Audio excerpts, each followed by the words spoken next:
Alright guys, just to let you know for this week's episode, basically the audio quality is a bit fucked on this week's one. Due to what reason, guys? Negligence. Ignorance. Listen, we don't Rank know what negligence. happened, right?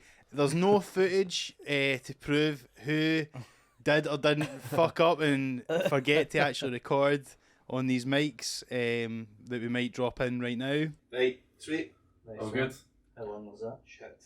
Was that not fucking recorded? We're on the recording. Basically, so we forgot to start recording. So if you're watching the episode, you will see us using these mics and have it in front of our face the entire time. Useful prop. Useful Yeah. prop, but Looks good. serving absolutely no purpose because basically we forgot to start recording on them. We did manage to get the audio through some of the cameras though, and it's good enough that we're still going to put it out. It was a really funny episode. It was a lot of fun. One of the best, I would say. One of the best, certainly. Stevie has some brilliant stories in it. We all had a good laugh. That's better. And basically, listen, it's definitely listenable. So we apologise for the audio quality. If you're out and about and it's maybe a wee bit lower or harder to hear, apologies. But we thought it was a really good episode. We didn't want to chuck it all away because it was a good chat. So please accept our sincerest apologies for fucking up the audio slightly. But we thought that it's still well worth putting out, and we hope you enjoy it despite the levels of audio quality being a bit shite. Yes. Yep. Soz. May as well have been fucking dildos we were talking into. Yes, absolutely. While we're also interrupting the first part, we should probably mention that if you have been enjoying the podcast, you can come and see all three of us at the Edinburgh Festival this August. We are all doing the Monkey Barrel comedy venues, as seen on these mugs here. I'm not holding a mug, but Of mug fame. I'm also there Yes. for 10 days. Already sold 18 tickets, so Oh, get them quick. only 1,400 to go. But yeah, do come and see us all at the Edinburgh Festival. Links in the description to the Ed Fringe website for tickets, and enjoy the episode, guys. Welcome to the Some Laugh podcast. It could be like, oh, that was some laugh, or there was just some laughs. Some laughs. Well, no promising all laugh. No, It's there's going to be some. some laugh. How was your Monday night then? Me and Steve were out in the town, weren't we? Out in the razzle dazzle. Big Monday night. Went to see Maria Bamford. Very good comedian. Yeah, great show. Great show. Really good. Very different to what you would usually see. And there was about 100 comedians there. Aye. Yeah. Everyone we recognised. A real who's who. It was a who's who and who isn't, and everyone in between. It's interesting that because I'm surprised how often I go to see comedy when there's like a touring act and there's hardly any comedians or them that I know. Mm-hmm. It's quite telling. Sometimes if it could be a good comedian, then Yeah. you'd expect more to be there, but I think Maria Bamford sort of described as like a comedian's comedian, comedian's comedian. if you will. Exactly. Do you think we were comedians when we were steaming in sleazies at 3 in the morning? Do you think, No. do you think our patter was comedians comedian worthy? Is that where you ended up? Ended up in the other place Sleazy's. is open Yeah. Monday night. I didn't think it'd be a 3 in the morning job on a Monday night. I left Yeah. about 2:30, to be fair. I Did you stuck- stay I at the stuck end? it out to the bitter end. Did you? Aye. I don't know why, I just can't help myself when I'm in that boat. Yeah. Pints. Hundreds of pints. I need a firm deadline of being chucked out somewhere. I don't have it in myself to remove myself from the situation. Yeah, you don't have a lot of. I need somebody else telling me to go to bed, yeah.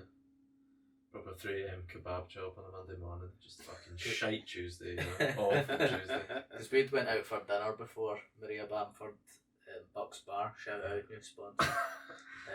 And Box Bar, if you do want to sponsor the podcast, do get in touch because we would actually take you up on that. Aye, Yeah, 100%. big time. It's great, beautiful, succulent. There's a bar. reason Shania Twain went there after her gig in Glasgow. Did she really? Yeah, you can put that picture up. Shania Twain in Bucks Bar. Yeah. Me, Steve, and Shania. The top three. Isn't it funny how it's whenever someone's there? Because I always think of that, was it Hanoi bike shop that Beyonce went to? Still Did she never really? been in. I've been there. I've Yeah, been it's there. nice. It's But nice. apparently somebody else was in Glasgow the other day. It wasn't wasn't Phoebe Bridgers, but it was somebody like that. Right. Everybody loves her. Mitski or somebody like that. Mitski was gigging last week, yeah. Really? Because Barland.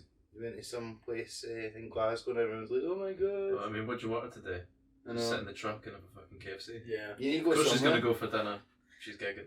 Like when Will Ferrell was over filming some fucking film that he was doing, like the Eurovision film or whatever it was. They went to the Spanish Butcher, I Alright. believe, and everyone was going crazy. Which one's that? It's in Merchant City. Was the most famous one when Justin Bieber went to the Blue Lagoon? It's still a big poster of him in there. It's called something like the Bieber Supper or something, isn't it? Like they've really ran with that. That's They hilarious. probably glanced at it. It was too bad. Yeah, Leonardo DiCaprio and Mary Hill for me is the that's quintessential. the big one. That is a belter. And when Brangelina were over, they stayed near us, Mark, over at Mar Hall, across the Alright, water. aye. Yeah. Across the Eskin Bridge. We came at golf. In the road. Yeah. It's kind of wild when you think of them, like, you just feel like these people are on another planet, don't you? Like these I know. Americans, like, you just think about them cutting about in Scotland, Yeah. in Glasgow. Do you not It's think it insane. makes you feel like really tin pot though when you're like living in Glasgow and like it's meant to be like this global city and all people make Glasgow it's the best place in the world, Glasgow, but then they're so shocked when anyone actually fucking comes here that it makes like the news every single time. Yeah. Will Ferrell is here, can you believe it?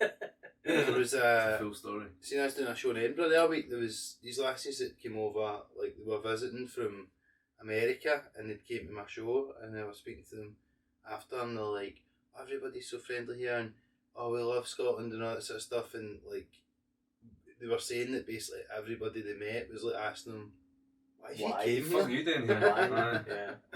And it is true. It's like I was always surprised. I think mainly because of the weather. I know. Aye. Yeah, but you expect it in Edinburgh though, because Edinburgh's always full of tourists. But Yeah. then when they come here, it's a little bit more. Yeah. Yeah. Why the fuck are you here? Pishy day trip. Go to the art galleries and the transport museum. That's Yeah. about it. Yeah. Because see, whenever someone comes over and they're like, "Oh, I need recommendations. What should you do?" I literally have nothing. Because I love Glasgow and that, but I'm always like, "There's nothing. There is nothing to do." It's like look at the buildings. That's what you can What- look. The ones that are still standing on in fucking fire. Aye. What would you tell people to do other than go to Kelvin Grove Art Galleries? Yeah, go to the Which is- park. It's a nice art gallery, but it's very small. It's like that'll take up an hour, 2 Mm. hours maybe. And then what'd you do? You want to time it so you're lucky when the blind boy's playing the organ. That's what you want. That's what the Yanks are wanting to see. And then it's like, what did they go for a paisano or a mother India or Aye. Go for it's basically Yeah. eat or drink. go to Ashton Lane? Go to Ashton or like go to the park if it's sunny. Aye. That's Yeah, like- I always crumble whenever anyone asks me for recommendations. Like, you're like, what do I do? In my life, what do I do? I Aye. drink in a pub and then I eat dinner and go home. go to the cinema. Aye. There's a building that looks like an armadillo you could walk by if you Aye. want. Aye, a Look in the shiner bottom where all version. the big buildings look like Robot Wars, fucking robots. Obviously, I seen when I was through in Edinburgh the other night, I'd went to see the Alan Partridge live show. Uh-huh. Oh, And yeah. there was a bunch of comics at that as well. And we all went to there was a pub just in the road for the Playhouse where it was.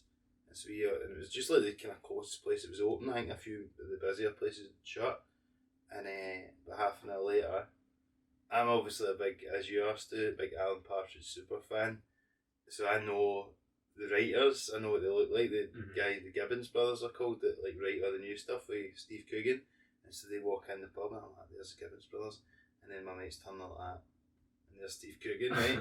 So I sudden the three of them, four of them, I think it was just, they were just standing at the bar just having a pint. Nobody's even really come up to him because it was quite quiet. And I think the barman asked for a picture or something, and then so we're all like, oh my god, I need to see something. And like, I think because we've spoke about, like, obviously, you do comedy, you do meet like famous comedians and stuff like that, and you just get used to it and all that kind of stuff. But I think Steve Coogan, because he's not like a stand up, and Partridge is such a fucking beloved character and all that. Coogan's not doing fucking the Partick Bowls Club. No. Whatever. You never bumped into him doing a No. 10 at Red Raw or some Dropping in. shit. Yeah.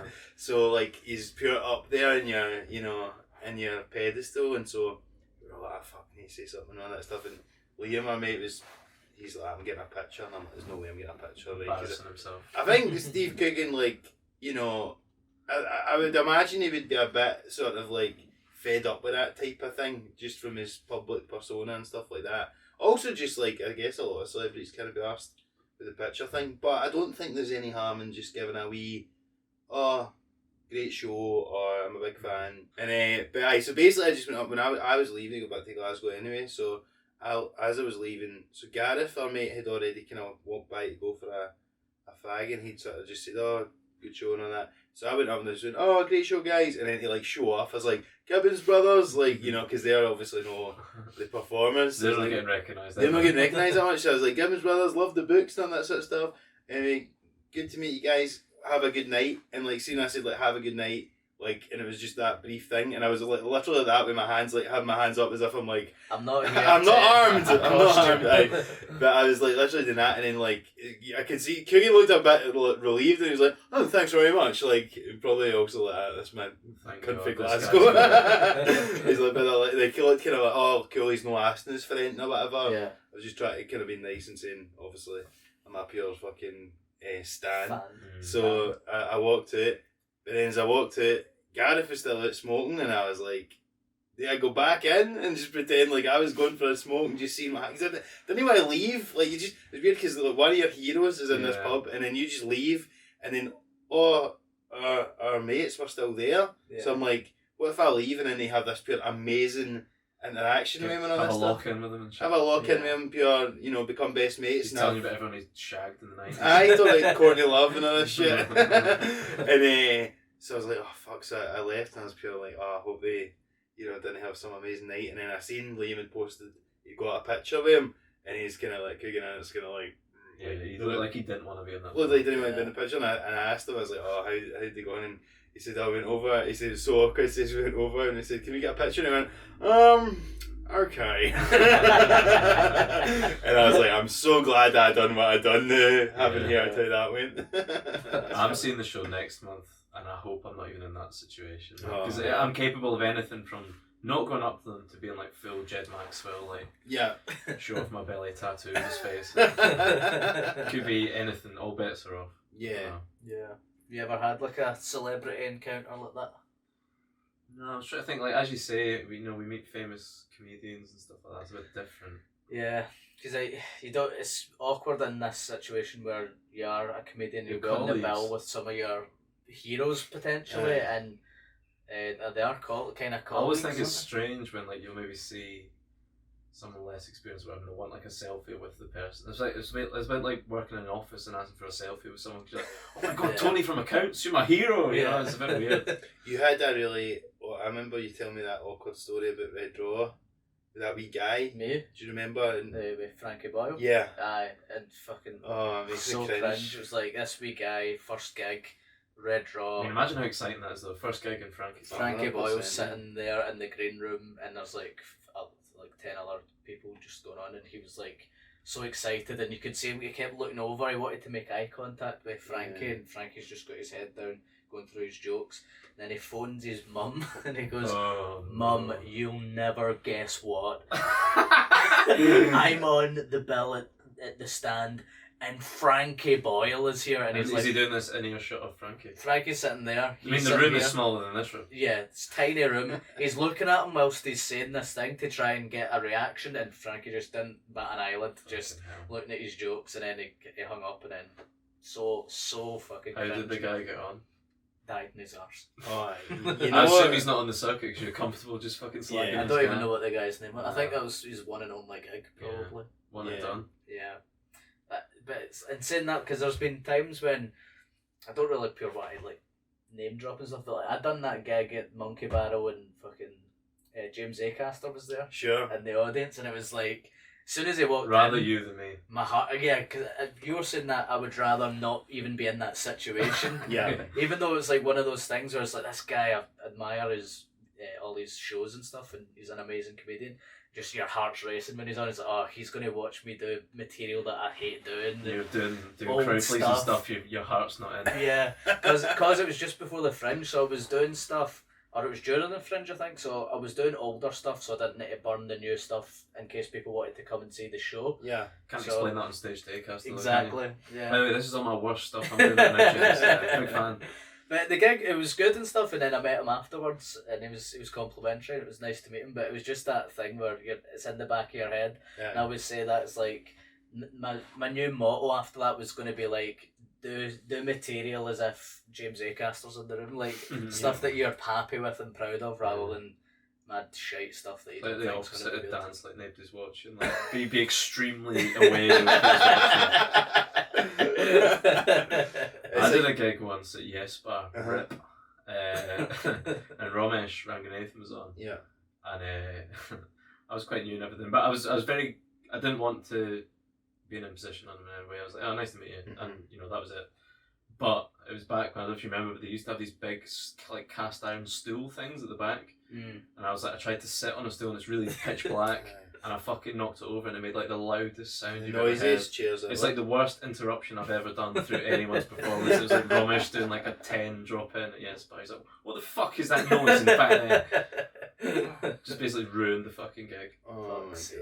And he didn't know it was me though, so like to him, Yeah. I was completely sound with him, but then fucked him.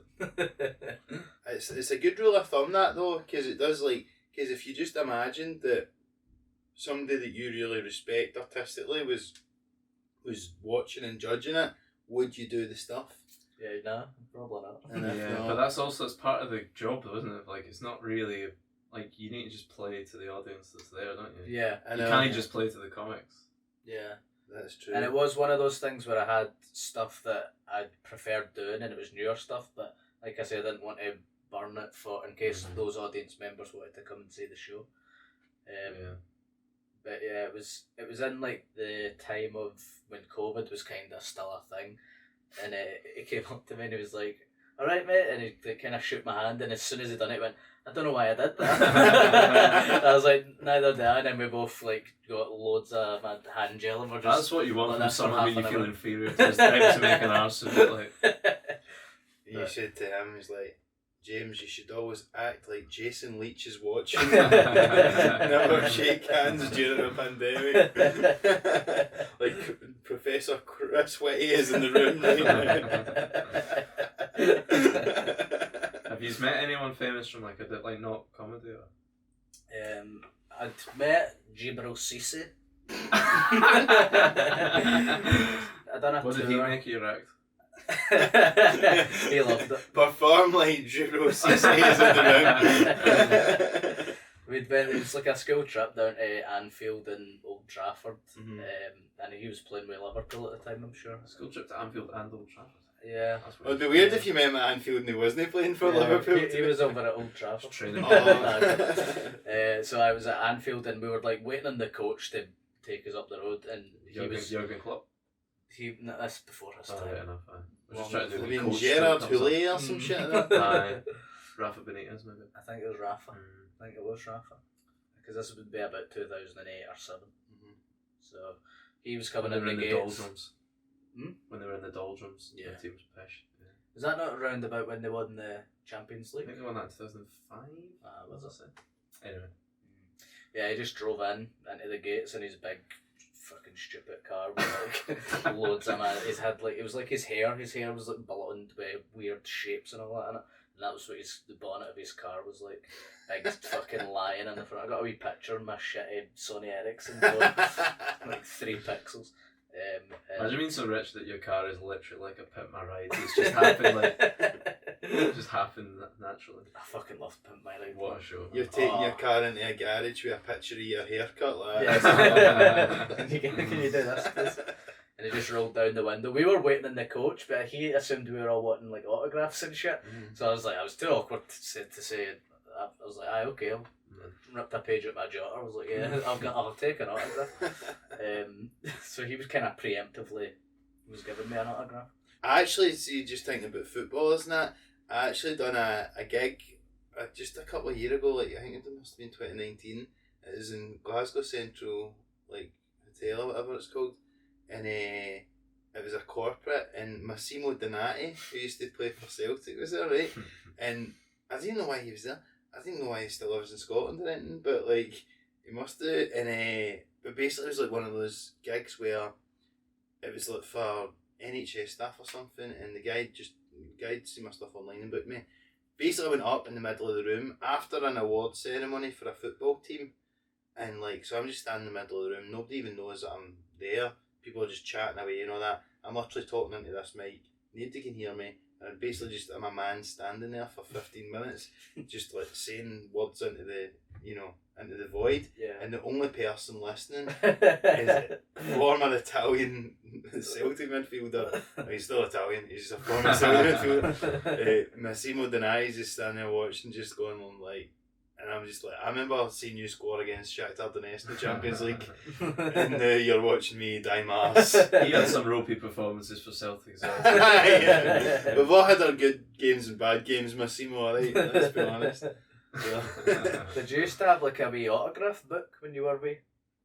No. I went to No. Disney World, and I have still to this day got Mickey and Minnie Aye. and all the rest of it. Because I was like, I'd found this thing recently, but it was like from that, it was like all loads of autographs from Mickey Mouse, Goofy, and all that for like a wee boy having meeting your heroes. Here's the thing, I don't really understand what the point is about autographs. It used to be big, but now we've got a phone. Because you I can get a guess selfie. before you had phones and cameras on you all the time, the only way that you could prove to somebody Aye. that you'd met And a even then, it's celebrity pish proof. Yeah. was You to could get have a wrote that signature. Anyone can write Ruud van Nistelrooy on a bit of paper. I actually, because I used to support Man United when I was a wee guy, the way a lot of wee guys do.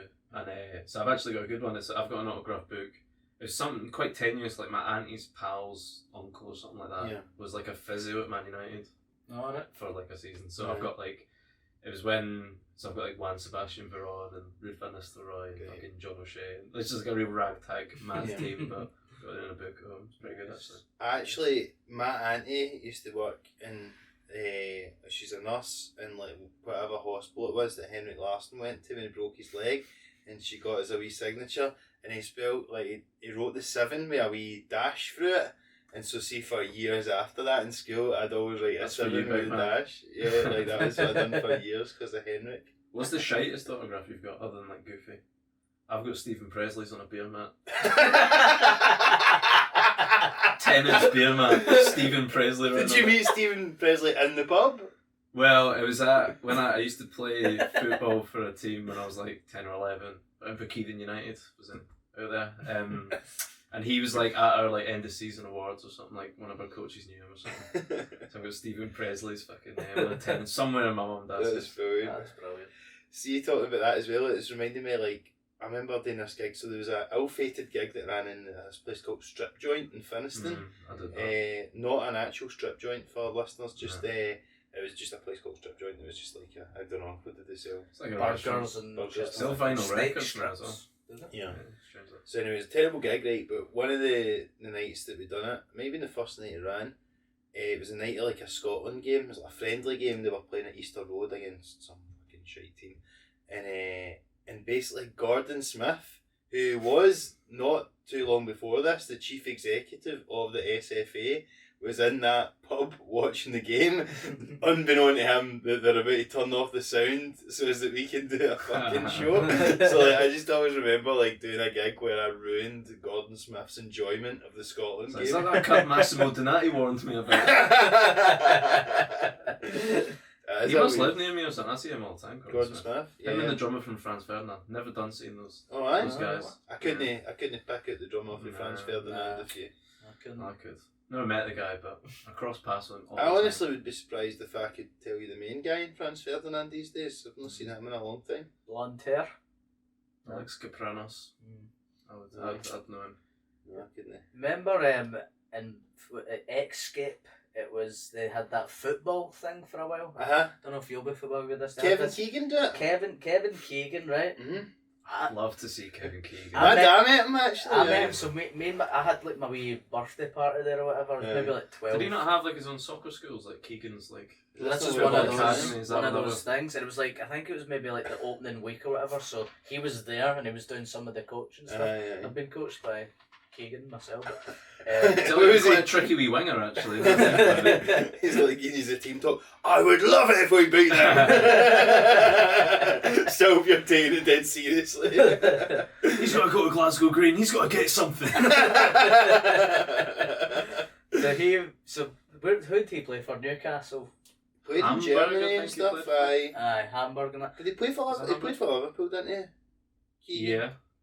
I'll actually get it I up. want to say he maybe played in Italy as well. So Before our time. I was Sampdoria, I want to say. That's a bit of a guess. Here we go. He played for Hamburger SV, yes. So it was Scunthorpe, Liverpool, Hamburg, Southampton, Newcastle, and then Blacktown City. I imagined he was in Italy, just from his curly perm. No, it was just Hamburg he was in. So mainly played for Liverpool and then subsequently Newcastle. So I'd went with a couple of my mates. My mate Ali, it was like he's got like a Newcastle top now. He was like a Newcastle fan, so he brought that along to get it signed. Aye. I didn't realise, so I'd only had like a Scotland top on me, so I got him to sign my Scotland top. Okay, you can't be doing that. Just man. ruined the fucking Scotland top with fucking Coogan's signature on it. Yeah, May as well have got Gibral CC on that, so just make that a thing. I just thought you've got a footballer to sign your top. That's quite Seen cool. It's got Buchanan 12 on the back, as discussed. It's got Gibral CC, Kevin Keegan, and Goofy on it. Stephen Presley as well. Yeah, it's weird though, like, cause you just, as you say, like, you could have just totally made up those signatures, and I wonder if, like, cause I know I was saying about, like, obviously, like, when I met Coogan, I was like, I didn't want to ask him for a picture because it'd be a pain in the arse. I wonder if people are happier giving selfies than autographs, because if you've been famous for, like, before people had smartphones, you would have seen that transition through you getting asked for your autograph all the time to getting asked for selfies. I think I'd rather do autographs if I was famous. I think you see famous people get really jaded by the selfie thing because it's like people go up with the phone and they don't even want to have any kind of interaction. This is just shit I'm taking from things I've heard celebrities say in interviews.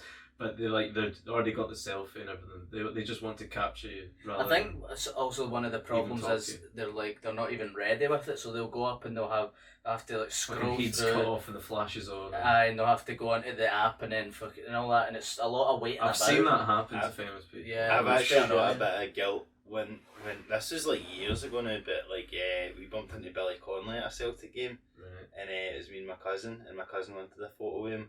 And I've got like the classic, I've taken a video, and then he's like, oh, for God's sake, and that was my only time I've ever met Billy Connolly. It was like doing that fucking shite thing to him. I was out on Friday night, right, and on a date, and how did it go? It went well, but I got recognised 3 times while on this date. That's amazing. And That's impressive. The first of which was like, a date's when you won it. It is. Yeah, it's great. That looks like you've set it up because it's happened 3 times. I was actually annoyed because like that's what I used to get with. Like she would never like believe that like people actually like followed me and wanted to see my stuff, and I was like so annoyed the entire time we went out. We never met anyone who came up to me, and it did happen occasionally. Like London buses. I know, but it was weird because the first one we were just in the corner of this pub and people were kind of dancing like right in front of us, and then they come up and go, oh. Like, actually, the guy came up to me and he went, I don't know who you are, but they said that you're famous or something. I can't remember what he said, but he basically was like, I don't know who you are, but they said to get a picture of you or something. And I'm like, oh, you can fuck off then. Like, I was like, I said for a laugh, I'm like, we'll get you right the fuck now. And then great to get some picture neither of us want. Yeah. And then the woman came up to me and then she said, oh, my daughter Rachel loves you or something, and then it turned out her name was Rebecca, or vice versa, I can't remember. But I don't know why. You got it wrong. No, she got her own daughter, and then because the daughter then tagged me in the photo and all that stuff. But then that happened, and then we went to another bar basically right after that because I was like, let's leave. I feel awkward. And then follow you now. No, went to another bar, and I go up for a drink, right? And I was like, I'm standing in the bar for 2 seconds, and this guy comes up to me, he's like, "You're a comedian," and I like look around at my date like pure. Please let her see this because she's not going to believe me saying this has just happened again. She was thinking I'm full of shit. And then he was just quite sound on that. And then right at the end as we're waiting on a taxi, another guy came up to us. Was this in the stand and you'd just been or something like that? No, it was basically just a big poster of him behind it. It was just in Merchant Cities and Maggie Mays and then like some other place, but I was just like, it was funny, but that's the first time that's ever happened. Like only next date of a baseball cap and sunglasses. No. But I was getting to the point where I was thinking she's going to think that I'm putting these people up to this. You know what I mean? Like this is I'm not that well. It's 3 in 1 night. Was it starting to grind on you? Were you enjoying it? No, it's nice because I just assume no one fucking knows who I am, so it's nice. But it's just weird in the date scenario when you're like, you know, you then suddenly start getting a wee bit self-conscious, like, oh, no, you know, Yeah. fucking getting papped here, do you know what I mean? If it was On constant. the Daily Mail, Mark Jennings steps out with younger women. It did cross my mind, like I remember that long ago being on a date and thinking to myself, like, imagine you got to the point where like you couldn't go out without people recognising you and you're just trying to have you're on like a kind of quite vulnerable like position like that when you're on a date or whatever, like, and you couldn't. That would grind on you. Yeah. I'd hate that. That's why I'm determined to not become very successful. Yes. I'm sorry to tell you, Stuart, but it's too late. Some laughs already popped, man. But also we've seen at the end of the night these this guy get absolutely leathered off the bouncer. Really? Like, I didn't even really Did he see what deserve happened. I think he must have done, but like, see, because I didn't see what he done to deserve it. It did look a wee bit sort of Too much. And we're like, oh my fucking god! But it's bad, man, when you see.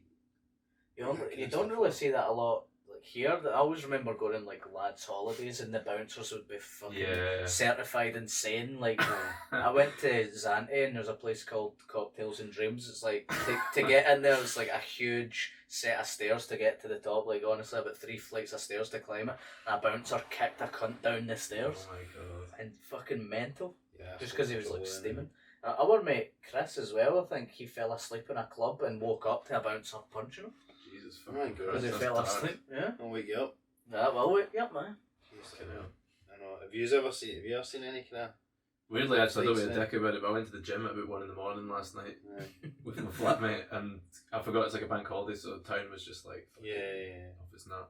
And it was on like Bath Street. There was bouncers shouting with this guy, and I don't know what happened, but it just seemed to me like the steaming guy making no sense, and the bouncers were like, "You're being a fucking man," because he kept shouting, "I'm a good cunt, I'm a good cunt," Yeah. as if they'd like called his entire personality into question. But I've never seen. We've had a bit of aggro in Tenerife, similar to what you're saying. I'd forgotten about, but like my mate who owns a fanny like stole a bottle from behind the bar or something like that. We're all getting chucked out and big fight and everything like that. But I'm not like a fighter, so I don't really get involved in that stuff. Same. I've been in one fight in a nightclub, and even then it's a stretch to call it a fight because we're in Kitty's, my home nightclub in Kirkcaldy, which I think is now shut. It's one of the Shut out, but I think sponsors it's as shut well. now.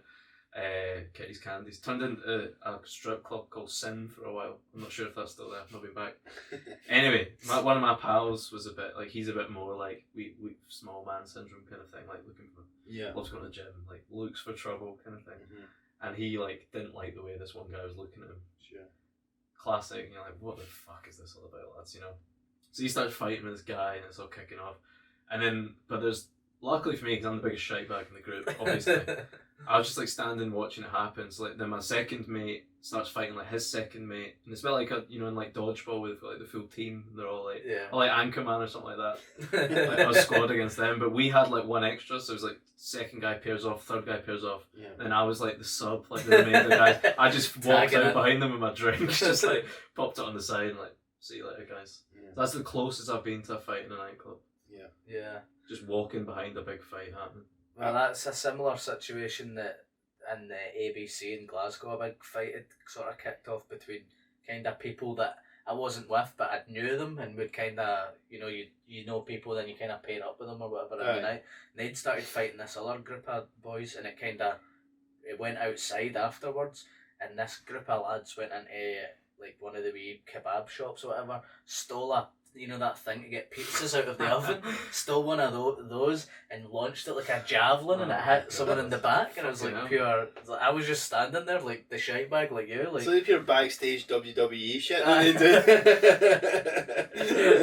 Getting weapons involved and shit. Austin hitting Vince, we had bedpan and we folded chair, fucking smacking him. The first time I ever went to a nightclub, this is the first thing I ever seen. And I think I've been quite good at avoiding fights in town and stuff, because before we ever went, when we were getting to that age, about 16, 17, we knew a couple of guys that were a bit older and so much more hard and all that than us, and they would tell us stories of like seeing a guy look at them the wrong way and then they'd bat a fuck at him and all this. Like, they were really dodgy, like, hard nut guys, right? So I'm all like, God, you never know who you're going to bump into up there, and it could be somebody like that who just wants to bar you for no reason. So I've always been wary of that. And weirdly, the first time I went to dancing, it was with them. It was me and two of my mates and a couple of the older guys. And my two mates get knocked back, but I get in with some of the older guys, right? And it was Destiny in town. It was Destiny that you got in. Well, maybe it was. It was written in the It's a stuff. fake ID, so it was. So the nightclub Destiny, and so we get in, and it's pure dead. I mean, I don't, God knows what time it'd have been. It'd probably been 9 or 10 or something like that, because there was nobody in the dance floor. But literally empty dance floor, and these two guys are just fucking scrapping each other, and they're just fucking rolling about on the floor. And it's like, I've just ordered like one WKD, and then fucking seen this, and I'm like, oh, this must be what This is nightclubs what are like. happens. This is what happens. This is the undercard Yeah. to the night out. It is mental. And honestly, that's like one of the few times I've ever seen it like that. Yeah. Really, but it was just funny. That was a funny introduction to nightlife. Aye. There should be like a documentary or something about nightclubs at 9 p.m. Like, one of the grimmest things imaginable is a nightclub before like 11:30. Yeah. Wait, do you remember the first time you ever went into a nightclub? Was that your first That was time? my first time. Yeah, mine would have been Kitty's Underage Was it? classic. Probably a Thursday night, I'm guessing, which was like student night. It was a bit cheaper than that. Mine was, it was a place called Tattoo. Aye, in Clydebank. No, in No? Glasgow. I think it was like a gay bar or something like that. It was like in the sort of near Polo and all that. Alright. It's like that, just this shite wee club. But I was like 17. I'd used my mate. 3 of us used the same ID. Amazing. Danny Owens. So he went in. He got in. He didn't need his ID because he looks older. So he'd given it to someone. They got in, got a stamp, came back out, gave it to someone else. 3 of us used the same ID to get in. Fucking absolute the pits. It was just like there was about 6 people in it. Do you just remember like having to like memorise all the information on a fake ID? Aye. Like, I need to know what star sign I am. They'll try and throw me off for shit like that. Yeah. Everyone used to, for some reason, for a while, everyone was obsessed with star signs. As if like a bouncer would know the Postcodes and stuff. specific Yeah. star signs. But Like, that's- that's a Gemini, no an Aquarius. One Oh, time, you've cut your hair since here, eh? You know, man. one time me and my mate went up to the local dancing, like, it'd been at a wee party, and we went up, we were still like 17 or something, and he had like his brother's ID or something, and the bouncer said that to him, he was like, asked him a nice question, he goes, what's your star sign, son? And he just went, fuck knows, mate. And he just went, and you go. You're a good lad. The first time I ever got into our local dancing that was open back in the day was actually, it was after a works night out, and again I was about 17 or something, and I went up with my mate and his girlfriend, and at the door the bouncer just went, right, what's your ages? And they went 22, and I just went 17, because I was fucking steaming idiot. And then they're Were like, you right, 17? yeah, they're like, right, away you go, right. So I like, as I'm like walking home, I bump into my mate, and he's like, oh, do you want to go and try again? It's like, just change your shirt or something. He gave me his shirt, and we went back and again. It's like half an hour before the end of the night, but it was great, and I was like, That's funny. I can't believe they just like didn't Just remember didn't me. care. But it's Was that's that in the funny. bully? Aye. One time I was of age, so I was maybe like 22 or something, so I could get in, but I wasn't even that bad. There was a guy in front of me in the queue with a tiger painted on his face, Yeah. and he was saying to other people, going, I was at my Wayne's birthday party the day. I thought I'd just come straight after. He was steaming this guy. The guy gets ID'd, and he's like looking at him, humming and hawing. He goes, right, on you go, to the guy with the tiger painted on his face. And then I go up to him, and he's like, nah, no denied, mate. I was like, I don't have a fucking tiger painted Yeah, on my You face. picture the kid that's birthday it was. Yeah, I'm his son. You wonder how much it was the luck of the draw of like, if they had just let somebody in, then the next you're not getting in. It's Aye. not an exact science, Bouncing. It's You'll know that from your co-op days. I will, yeah. You've got to use your own judgment in these situations. No, but I don't envy the. I feel like I got in a lot when I was like underage. To the point where I feel like they probably need to sort of like turn a blind eye to that. Some of these places where it is all 16 and 17-year-olds. you know. Aye, surely you know. You usually hear rumours about certain pubs or whatever, like, that don't give a fuck about. Aye. Yeah. But you feel like maybe that's changing a bit. The game's gone. There used to be certain pubs for Because underagers. it's harsher punishments now. Yeah. I know. And it must have been a whole thing having to do that during the QR code time, so you're needing to Track and trace and all track that. and trace. Aye. Aye. Tough. No one's talking about that. That's the great legacy. It's funny you're talking about changing shirts, because I watched you change shirts last night. Remember? You did. Do you want to tell everyone why? Well, I enjoyed it. Me and Mark were doing a gig together last night, so we went out for dinner beforehand. Very nice. Went to Paisanos, actually. Lovely, shout out. That's One of the two recommendations Steve has for Glasgow. Friend of the show. He was wearing a lovely, crisp white shirt. Very nice. Is this before or after the gig? Before, and he fucking spilt pizza all down himself. Fuck's sake. You had a spare shirt with you? No, He was wearing like a zip up Adidas like trackie. And Aye. like, oh, I don't know about wearing a trackie on stage, but it needs mask. I seen it. We got to the stand and I seen the queue and I'm like, I feel guilty closing the show to these people who Bank paid money. holiday. I'm wearing a fucking tracky Tracky top top. that's too tight for me anyway. It would have been funny to open with that. That is true. I was thinking I I could did just put that mention it. forward. Yeah. I was thinking I could just mention it on stage, and then I was actually thinking of just driving home and getting another top and that, but I just couldn't be asked. But then, as luck would have it, As long as we have it, I'm sitting backstage, and I just look up and I'm like, there's a shirt hanging there, and it's my shirt. See, when I was in doing my solo shows like about a month ago or something, I realised that I'd left it there. I was like for probably a month or two prior to that, and just nobody touched it. And then I was like, I was going to take it, and I thought I've got too much stuff to carry about, so I just left it there. And it was still there last night, and I was like, fucking perfect. Like, how That's destiny. destiny. jammy is that? That's it destiny. really it felt like I was watching a sitcom live. What a perfect It's ending. like, prize $10,000. That's exactly what I mean.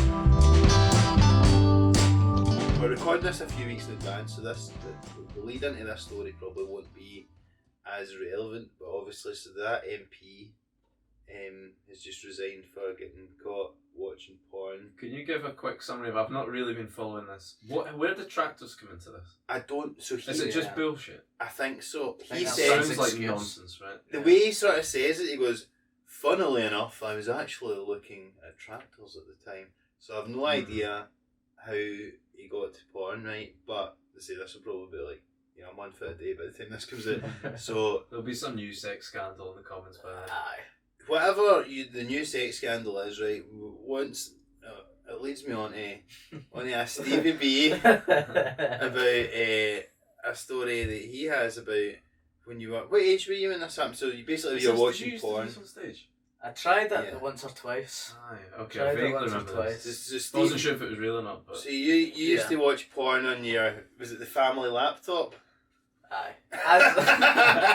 As everyone did back as then. is, you're right. Yes, as an American citizen. You were lucky you had a laptop and not like a sort of family Desktop. computer that you would need to sort of watch in the dining room and minimise every 2 seconds. We'd just upgraded, so we had the family desktop and then we'd You upgraded to a wanked that into an laptop. early grave, didn't you? You just got Vista. I haven't got Vista installed. We got this new laptop, brand spanking new, great connection. It was brilliant, beautiful piece of equipment. Enough RAM for your needs. And you get that at an age where you're up to stuff. You're up to stuff in your You're spare figuring time. out who you are. Aye. 25 years old. What age were you, did you say? 14. It's prime. 14, 15. Prime. I'm saying. So went on a particular website, can't remember which No one. need to remember. No it's need to fine. remember. Babes.com. Tractors.com. Yeah. Tits.com, whatever, I don't know. You mentioned in that episode of What's the Script recently you've never been on X Hamster, so we can rule that one out. It's not example. Because for whatever reason this was a pay-per-view site. So Fucking little mug punter. 14-year-old mug punter. You used to doing the pay-per-views for WWE and then you moved on I to thought, oh, yeah, it's not real money because it goes straight on your mom's credit card or whatever. So I was looking at a particular piece of content, and then that was fine. It was great. So you were watching this for free? I thought it was free, and it was one of those ones where it was like, here's a wee preview, and then you click on it like a That's how actual. they get you. That's how they get you. So I thought it was just a preview I was watching. And anyway, it was fine. And You then, thought you were watching the trailer to a film, but you're at the Odeon watching the film. yeah, exactly. I thought I was on YouTube watching the trailer, and I'd actually paid £15 for the. You're sitting there The with a big full movie. popcorn watching it. Pinger right through the popcorn. So the next day, I was on did my homework, whatever, maybe watching more porn. But You contain multitudes. And then this mad bill popped up on it, and it was like, you owe us £6 or whatever the price was, and it had this timer on it. Bankrupting you at 14. No, Aye, see, that's a lot of money. Yeah, back £5 then. a week. and, Wait. and it was like, it's had this timer on it for like 2 minutes. This thing would lock on screen as soon as you opened up the laptop, and when the timer went down, then you could get rid of it. And I was like, oh, that was weird. Hopefully that won't ever happen again. And so you say a bill, so it's just basically like a pop-up effect. It sounds like a fucking scam, this. Yeah, probably was, yeah. But This doesn't sound real, but it sounds like I'd shit my pants if I was 14 and that came up with The my mum's fucking laptop. absolute worst Yeah. fear of my life I've ever had, and I ever will have. Because this thing popped up, and then once you got rid of it, it was fine. But if you turned off the laptop and turned it back on, it would come back up. It's like herpes, this And thing. then the next day, the timer would be longer. So the more time that went past, the Very longer. sophisticated technology from this porno company. Yeah, it's strange. So after about a week had passed, because I'd got by on waking up early, getting You're setting your alarm to deal with your porno debts. running down the time, running down the clock, getting rid of it, and then leaving the laptop on all day. So people See, didn't realise. you had to make sure you were the first person to turn on the laptop, because otherwise Otherwise, it would pop up. So You're yeah, creeping through the house. and waking up early before people. They're still in bed, 6 o'clock in the morning, turning this thing on, leaving thing on all day, and then so it got to the stage where it was like, I think it was like an hour that you'd have to wait for the time. For the fucking timer. You're setting your alarm, opening the laptop, watching a full episode of, like, I don't know, some HBO drama, watching The Sopranos, doing that, and then off to school. Run down the It's clock. just you and The Rock getting up at 4 a.m. The grind set and fucking clearing your porno debts. So it would mean I would have to get up earlier and earlier to get rid of this before school and stuff like that. Once it's gone to an hour, you must be panicking, thinking, what's next? What's Am I going to have to next? stay up all night? Just a fucking constant timer that's going on. So I was fucking shiting myself, because I was like, I don't know how long I can live Live this this life. life. Yeah. Sometimes somebody would turn off the laptop halfway through the day. Aye, so that was another thing. So once I would get a wee bit complacent. How could you not just pay the $6? You didn't want it, because you wouldn't have had a card. I didn't have a and card you'd or want, anything. not want your mum to know. Yeah, exactly. okay. So Yeah, you can't go to your No. parents and ask them. aye, so because that would have been. Because your word easy. is going to come up on this statement as like porno.com. Yeah, exactly. Yeah. And also, I was quite cheap as well, so I was like £6. I'm not paying that. Rip. I'd I'd rather wake up like at 6 in the morning. It would happen like my mum would use a laptop and then she'd turn it off inevitably halfway through the day, and I'd be like, oh, for fuck's sake. Eleanor, come on. Come on, leave the laptop on. I want We've to got a use it. system going I want to here. use it after you, Eleanor. Come on. We'd have to turn it back on and all that. There was one, and it would usually come to about maybe 11 at night, and I thought this is safe enough to turn it off. One time I remember vividly turning it off, getting a knock at the door, going, Stephen, can I use the laptop? And I was Oh like, my god. give me half an hour, and I'll Give me exactly 30 minutes. Bro. and I'll give you it then. And if So- they didn't think you were wanking before. It got to the stage where I'd Must have felt like you're having an affair or something. And you're Yeah. trying to keep it really was living a double this life. huge Probably secret. like you're getting groomed or something. And I got to the stage where I was like, I can't keep doing this anymore. So I didn't go ahead with this, but I'd plotted. I'd tried to stage a I break-in. love picturing wee Steve. I tried to stage a break-in in my own house. What my plan was to get rid of the laptop. I'd planned where I was going to put it. I was going to chuck it over the fence at the start of my estate. This mad hill that goes. So you weren't down. taking it far, were you? No, but I thought that's far enough. I'm not going to check down there. But I would toss it over there, and then it would just say that the house got For burgled. £6 this is happening. You say it's a brand new laptop because you're a fucking $2,000 or something. Just at dinner going, no beans on my dinner, mum. What's your insurance policy like in the house, by the way? Just no reason. I drink a couple more than £6. So how are you going to make it look convincing, the break-in though? So I was planning on, I didn't want to do more damage than I'd already caused, so I didn't want to break a window or anything, so my plan was to be like, go to school and be like, oh, I forgot that I left the door open, so someone must have came in and taken only the laptop and left. And I would have knocked over chairs and stuff to make it seem a wee bit... You're not an idiot. Yeah, make it seem a wee bit more real. Because they're looking for this specific laptop, apparently. And I was maybe going to get rid of a few things in my room that I didn't want anymore anyway. But I clear out. I clear out while I'm at it. They took the laptop and my Dado Perso fucking Corinthian figure. Oh, they've taken the power pod figures, damn it. So yeah, I planned on doing this. My conscience got the better of me. I wouldn't let this happen. Also the fact that my mum found it just before I was able to do it anyway. Did she? She found out about it. She'd apparently turned off the laptop at some point and turned it back on. And she came up to me and she was like, Stephen, I've found this weird virus on the computer. It's like a porn virus. Not, she didn't say porn, but she was like, found this weird adult website thing. I was like, oh, that's strange. I don't know what that's all about. And I was like, why didn't I just think of that just saying it's a virus? Yeah, you could have got that from BBC Bite Size. Yeah. Why didn't I just think of that? But she phoned up the company of the website and they said, no, it's nice for them to get in touch at last. That's like episode 6 of the Netflix series about this. The wires are starting to cross. No, your customer services, exactly. Yeah, she went onto the website, got the number and was like, hi, I've got this fake virus or something from your website. And they're like, no, it's not fake, it's a genuine bill. And she was like, alright, blah blah blah. And she came up to me and she was like, Stephen, they told me it was genuine. And she was wanting me to admit something. And she was like, was it your wee pals that were playing a joke on you? I was like, good yeah, Eleanor, yeah. give me an out. I was like, yeah, definitely, it Touchy definitely class. was. Yeah. My uncle had come from like Wales and he was like, no, he's probably just been wanking himself silly on there. Always good to have an uncle in that situation. Fucking prick. Arsehole uncle. Do you know, just your uncle story reminds me of like, see, me and my cousin went to Barcelona to watch the football, right? And we'd like, because it's through Thomas Cook and all that sort of stuff, you get like the package, so you get the hotel and all that paid for.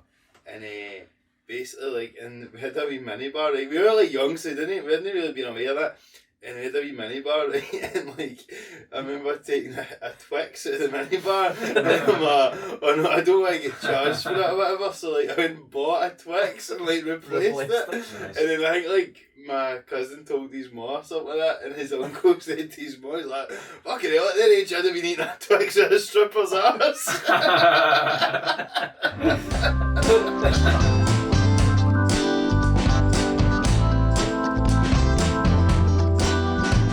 So, should we have a look at the philosophical question we were going to... Let's class this joint up. Yeah. Yeah. It's Enough The smuff. philosophical question is, how many times would you wank to death if it never started hurting? That's what Descartes was getting at. I come therefore I am.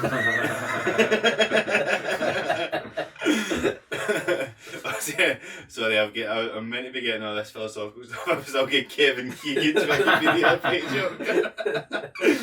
So basically, we are actually want to talk about René Descartes, which is basically his idea of that thing I think, therefore I am. But specifically, and I was trying, so basically I studied this in uni, I can't really remember it, so I'm actually back on Spark Notes, Nice. trying to read up on it. But effectively, the thing is what I asked, what is Steve's opinion on as the resident philosopher. was, Forgot the name of philosopher. I was going to say Philosophizer. Philosophical a man. flosser. Well, first of all, Steve, what do you think of the phrase "I think therefore I am"? What do you think it means, or what's it getting at there? I think therefore I am. I think that means so you can do whatever you believe. positive mental attitude. Well, that's an interesting interpretation More of it. mindset. It's about the grind set. That certainly could be interpreted that way, but that's not what it was meaning. Right. It's Okay. more literal than what you're getting at. I So- thought it meant. I don't know if you want to hear from me. Yeah, of course. Yeah. I thought it meant because we have thoughts, because I have a conscience, that is proof that I exist. Basically. Mm. So like, Smarty pants. so he at one point just said, "I'm going to deconstruct everything that I can't be sure of. I'm not going to take any assumptions." And the only thing, so he's basically starting off with this thing where he's going, "I can't be sure that anything in the world exists, but the fact that I'm thinking about all this shit means that I must at least exist. There must be something to be thinking. So I think, therefore I am." Right. So that's his idea. But the other thing, But then if other people think, therefore they are, that means We all are. yeah. we all are. But here's the We all thing. think so. and this is interesting because this gets onto what I was wanting to talk about. So he's got this, like, I think it's called Cartesian doubt or something like that, right? I'm very sketching the details. If anyone's a philosophy nerd, I'm probably getting this wrong, but basically, the big question that he came to as well was, how do you know anyone else really exists, or whether you're all just are all robots or figments of my imagination or Touch whatever. cuts. But you can't trust your senses, your touch, your taste and all that. That could all be, because all you know, I don't know that you are all robots or figments of my imagination. Like, you know how in the Truman Show it's like, he's Okay. Aye. everybody's like pretending that he's the only one. So everyone's in on it apart from him. Aye, but in this, it's like, they're not just pretending because they're all part of a TV show. You're literally the only thing that's got consciousness in the universe, and everything else is like your imagination, basically, including Does everybody that else. kind of you know. encompass like main character syndrome kind of thing? Yeah. Basically, Rene Descartes was the first person to ever have main character You'd be fucking syndrome. huge on Twitter when I did that. But I've also got imposter syndrome, so my main character syndrome is clashing with my imposter syndrome. But effectively it is. Rene Descartes not only thought he was the main character, he thought he was the only character. Basically, he thought the world was like I Am Legend, and he's the only guy kicking about, and everybody else is just made up in his head. But but I remember having that thought as a kid though, of like, what if I'm the only person? Aye, I had that. I thought I was like famous when I was wee. Well, I wasn't even really getting to that, but we'd have spoke about this before though. You thought you were famous? I thought, because you get that sort of god That's complex. before you won the BBC New Comedy Award. Yeah, long before. Interesting. Before the porn laptop as well. Because then I would have, because if my life was a TV show, then my mum would have already known about the laptop thing, and it wouldn't have carried on that long. That's when I realised I'm probably not the only one For here. the greater good.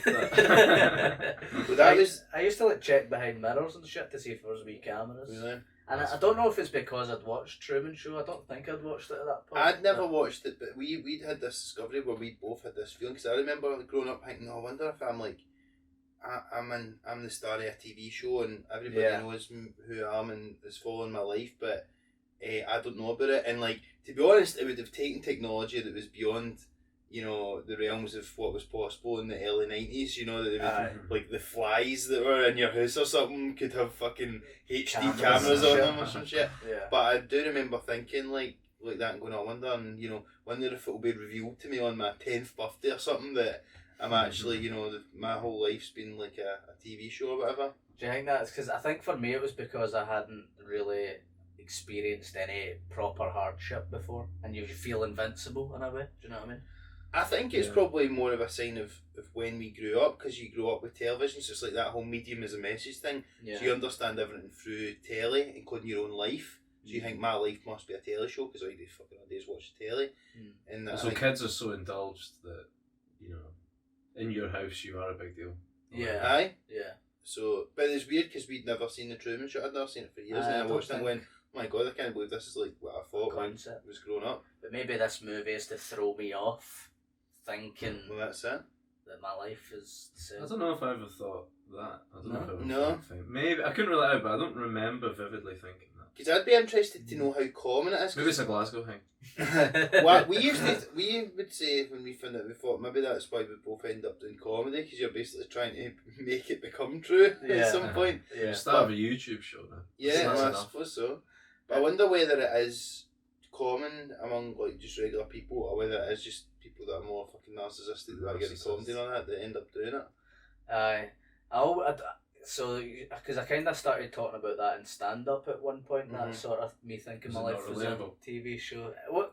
Some people related, but there was, and you don't know how much you've just embellished it for the joke or whatever, but I'll tell you, this thing happened, and I did believe that, and I've put two and two together, so I don't know if this was exactly how it happened. But basically, when I was a wee guy at my cousin's street, there was this sort of creepy, sort of pedo-y guy who was like taking pictures of kids from his window and that, and I'd seen him, and that kind of bought into my He's my one of the thoughts cameramen. of being a cameraman or whatever.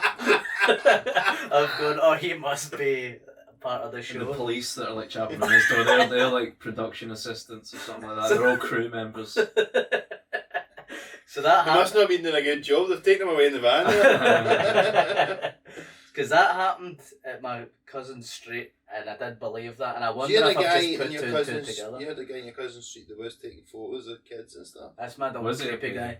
pedo? Well, he was taking pictures of wins, and like all the dads of the street went to accost this guy one day, and my Great uncle, dad activity that. my uncle This was is before well. you could do it on Facebook Live. But there was honestly about, I remember it like 10 or 12 dads going to this guy's flat to fucking confront him, and my uncle was with all the wee wifeys wearing his wee robe and a cup of tea going, oh, it's terrible, isn't it? Is He this the was- same uncle talking about you wanking? No, No. definitely. All the other guys like, he's probably only a fucking wank. I just remember my uncle hanging back with all the Nice. wee, That's what the I'd wee do. aunties. So would that. That's I what don't I need to lived go and with for. fucking burn down some pedo's house. Nah, let I them do like the it. police deal with that. So we've established at this point that neither of us, were famous kids and that our whole lives were part of a TV show. Unless it's still going on. Unless it's still going on. Maybe I'm I'm on it. I'm on like BBC, you're on like ITV or something. We've got our own I'm shows. over here. I think you're more BBC on Scotland TV. gutted. I'm a TV show, but nobody's watching, man. But you still don't know. For all you know, me and Stu and all the listeners could be figments of your imagination. Maybe the listeners are, but Like The Matrix, is what you're saying. I guess it is a wee bit like the Matrix, aye. I don't know about all that.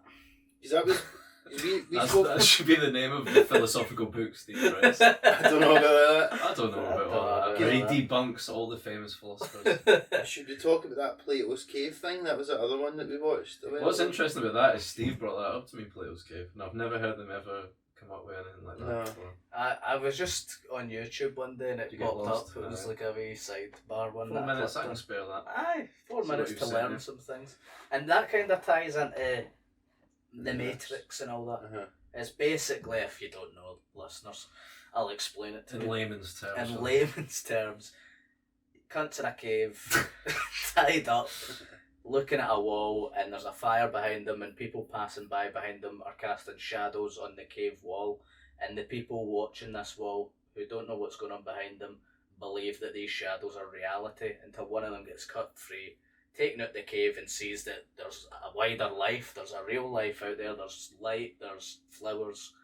People, they see the things that were making the shadows. They see the things that are making the shadows, and they try and tell the other two people about it, and they're like, nah, I reject that, I don't want to know that, I know what these shadows are, I'm going to stick to this. It's kind of like, the question is, ignorance is bliss. Would you rather live as an ignorant prick, or would you open your mind to, I don't know. But then, It's because a bit like that mad shite movie we watched, The Village, like M. Night Shyamalan. aye, that's right. You seen that? No. Spoilers. Just spoiled the Truman Show. But yeah, they live in this mad, weird old school Amish village. But then one guy breaks out and realizes that it's modern day, and Yeah, they've just been pretending it's the old days. to make So, it easier. for basically, themselves. like the whole thing sounds like an argument for why you're an anti-vaxxer now, Steve. Yeah. You've all just been looking at the shadows, and you're Sheeple. like, you've seen the reality, and you're like, "Wake up, guys!" And Come you're like, on. "Shut up! We're watching the shadows here." Matthew Letitia's cave. I'm not an anti-vaxxer, guys, just in case you thought you took that at face value. I do think that is like the thing, like obviously with something like that, like because they must feel like they are that they must see if you are into whatever it is, whether you think, you know, it's like anti-vax or whatever, if you're into a mad conspiracy and you like, you know, everybody thinks you're mental for thinking it, you must think you've seen the light, and everybody else is watching the shadows while you're actually watching the real thing. Aye, well, imagine like The Matrix, the film was like, that was actually what happened, and a cunt's like, oh, by the way, we're actually living in pods, getting fed through a tube, and this is all fake. You'd be like, shut the fuck up. Yeah. Shut the fuck up. There's one thing, Stu, we all are living in pods right now. We're living in a pod. And even if that was true, I would live in the Matrix happily. I don't want to fucking live in a pod and get chased by wee fucking squid. This sounds like it's about lockdown again. I want to be out there. No, I'm saying the opposite. I want to live in a fantasy where none of that shit's real. So you'd be like Joey Pants in fucking The Matrix. Who's that? And Joey Pantolino, whatever his fucking name is, I mean, the baddie in The Matrix, and he's like, I don't care that this steak isn't real, it tastes so good. Is he called Joey Pants? I think so. No, he's called Snyder or something. No, this is the actor's name. There's not an actual character in The Matrix. Let's not step on another Joey podcast too Pants. much. Joey Pants is a great name. It's a great Sounds name. like one you'd guess for like a gangster film. Yeah, it's Joey Pants. But, It's weird that, because with Plato's Cave, you could take it either way of like it could be like it's quite ambiguous. Like it could be like a sheeple kind of thing. It could be really right wing, really left wing, but it's just about reality and your confirmation bias and what you think is real. And Yeah. it's quite an interesting one. Because also, like, if the question is, would you rather live in blissful ignorance or live your life as like someone who can see everything but is miserable? But being out of the cave doesn't sound miserable, does No, it? it sounds So better. it sounds better being in the light and that. So I don't know if that quite translates. but the cave is a metaphor though, because effectively if you're out, you know, because if you see the people that live in a cave, you're then sort of extradited from the tribe and you're not allowed to hang about with them and all that stuff if you know. Which is what these mad right wing people think they are. Absolutely. These libertarians are like, you know, I'm the free thinker, everyone else is this club or whatever. There's also, But then- you know, it could be said about left wing stuff and all the rest of it. Do you know what I mean? If you think like, you know, corporations are conspiring against whatever, like then you know you're out with the realms of mainstream. You know, The MSN. I hear what you're saying. But then I guess the Matrix has probably inverted it to be like the outside world is the fake thing and the cave is the reality. Do you want to go back into this shite thing, which is real, or do you want to live in this pretend outside world? Aye, no, that's true actually. And it could be interpreted on like a level of like, you know, how we like there's a thing about like the ego and the self, and it's like, so the ego is what we think is real, you know, like our names and, you know, our material possessions and our personalities and all that sort of stuff, but actually ourselves are, you know, the real thing, who we really are, which is like, you know, I guess our consciousness that's not tied up in, you know, our haircuts and our trainers and our cars and all that kind of stuff. So in a way actually could be interpreted as that, you know, the shadow, our egos are the shadow, which is actually I think what Carl Jung said. Wow. And the reality is actually the self. I think Carl Jung was just paraphrasing Stevie B. So when he came with that. I think so too. We should do acid next week on the podcast. See what's really there. And Carl Jung had time to think of these things because he wasn't having to turn his laptop on an hour earlier. He had a porn virus. Carl Jung staging a break-in. If the laptop wasn't even real all this time, I'd be gutted spending all that fucking time putting it on every morning. It doesn't even exist, this porn virus. Steve, you know there's real women outside that door. It's like, shut up, I'm outside. We're in a wee man cave. Watching Alexis Texas here, come on. So that about covers it for this week's episode of Some Laugh. If you have enjoyed it, please remember to like and subscribe on YouTube. You can also give us a 5-star review on Spotify, Apple Podcasts, or anywhere else that lets you. And please do subscribe to us wherever you're listening to this as well. All three of us have got solo shows at the Fringe. I don't know why I said that. At Monkey Barrel Comedy. You can see from the large mug. The large mug that I'm holding at the moment. That is where we're all going to be. Tickets will be available on the Ed Fringe website as we speak. Anything else you'd like to add, guys, before we go?